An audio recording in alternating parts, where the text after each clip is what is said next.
Pete McKnight, alongside me, is a conditioning coach and a performance consultant with nearly 25 years in the industry, working with professional athletes from Olympians to F1 drivers. One of the biggest challenges if you are a high-profile athlete is that you're probably globally trotting around all over the place, and travel is a big old issue for you. So what can we learn from how sports teams approach jet lag and recovery and all the things that need to play into that? And Formula One teams will know this day in, day out, because they live with it for 24 races of a season, which seems insane to me. When I was working in Formula One, it was like 18 and that was bad enough, but now it's like 24. It's insane.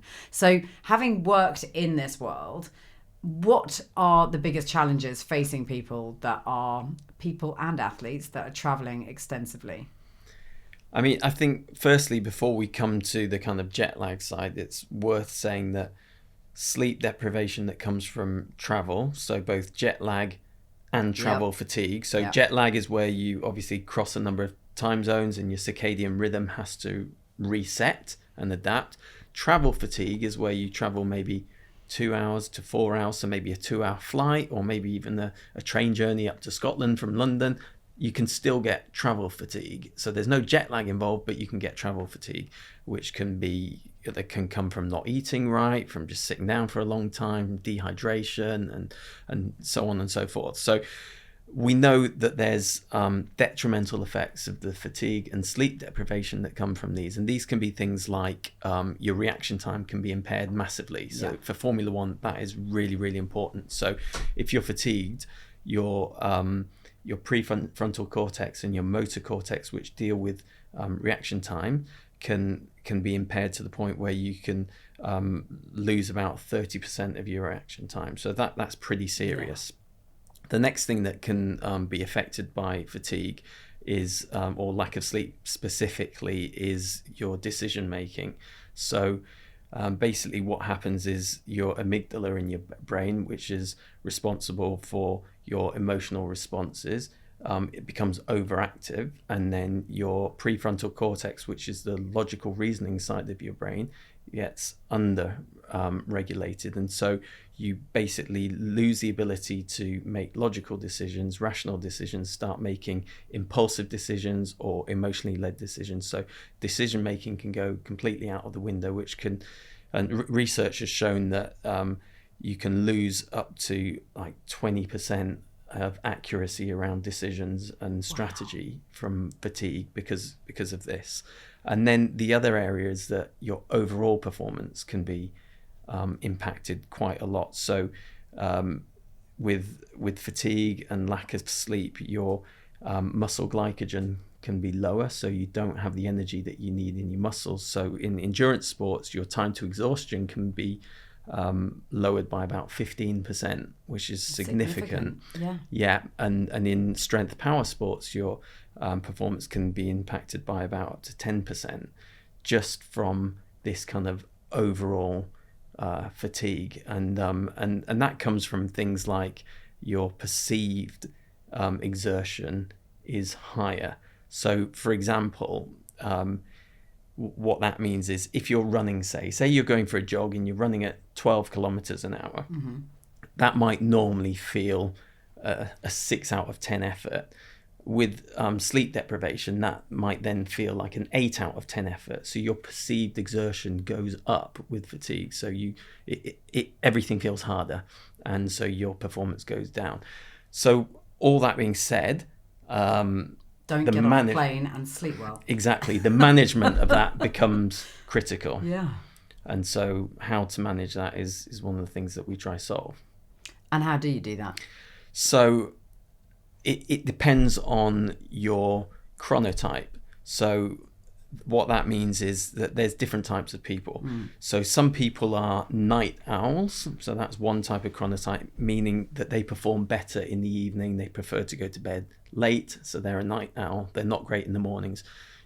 Other people are morning larks, which means they're up early in the morning. They're really productive early in the morning, and then they struggle late at night. Does that depend though on how much sleep they've had the night before? Because I'd consider myself to be a morning person, but I don't think anyone's a morning person if they've only had 5 hours of sleep. No, I mean, obviously sleep deprivation makes an impact, and sleep deprivation is having 4 to 5 hours of sleep. We generally need 7 to 9 hours, most people, and to perform at our best.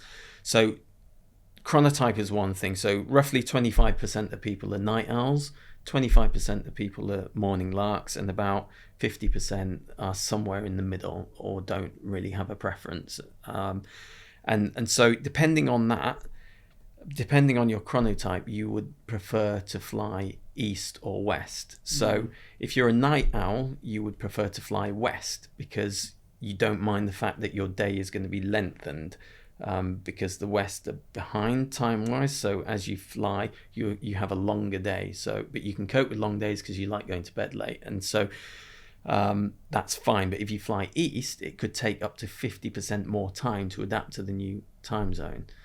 So we need to know the chronotypes of our athletes. Now, do you know that because it's just a perceived feeling about how you feel, whether you like going to bed late or what you like getting up early in the morning, or is there actually a scientific process for knowing that? Because the perception for me might be, oh no, I am a morning person, when actually I'm not, and then we've got my chronotype wrong. Yeah. I mean, is there a test that you can do to determine it or not? Not that I'm aware of. I think if you feel like you're a morning person, you're probably a morning person. Okay. I think you'd know about if you were grumpy in the morning and you love being up late at night, or if there's you could be somebody with no real preference. Yeah. So once we understand the chronotype, then we can start applying some science to preparing people for their travel.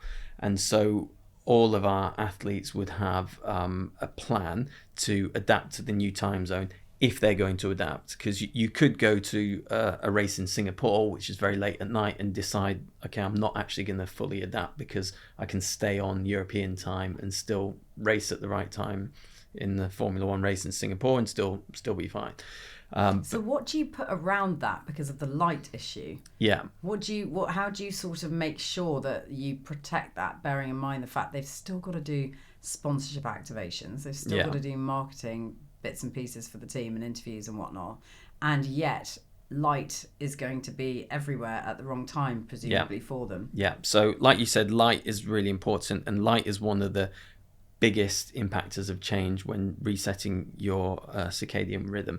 So if you know that you're going to be needed for sponsor events and you're going to get a lot of light exposure, then you might choose to adapt to the new time zone.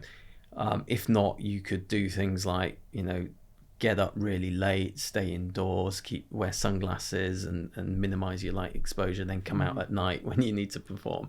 But if you're going to have to adapt, then you would adapt. But what we would do if they're going to adapt is we would set them on a program to start adapting days before leaving, and then try get on close to the new time zone before leaving. And you do that by light exposure, by eating meals at the right times in terms of adjusting to the new time zone, and so on. So there's lots of ways of doing that, but we would give them flight plans beforehand, and with instructions of when to wear dark glasses, when to get light exposure, when to take melatonin. Is that the glasses with the red light in? Or no, that's just glasses, just sunglasses. Yeah. So when George Russell gets off a plane and it's bright light and he's somewhere that he's got to be kept awake at nighttime for, like a Singaporean race or something like that, he's not just wearing them because he's being a fashionista. He's actually wearing them because he needs to wear them. He's probably wearing them because he's super cool and he needs to wear them. So, yeah. Double bubble. Exactly. Okay, and then what about when you're on the plane? What about, there will be some people that just, and this is the same for all of us in life, who just don't travel well, who you could have the best flight plan in the world for that person and it just doesn't get activated because they can't make it happen.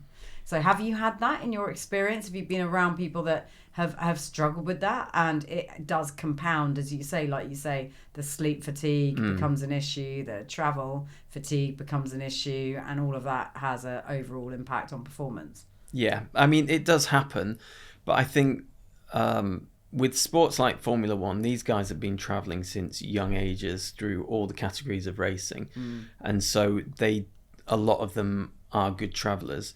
I used to work quite a lot in Alpine. I wonder if you even make it if you're not. Yeah, maybe not. Yeah. Maybe it's a critical factor that you have to be able to travel well. that's a good point.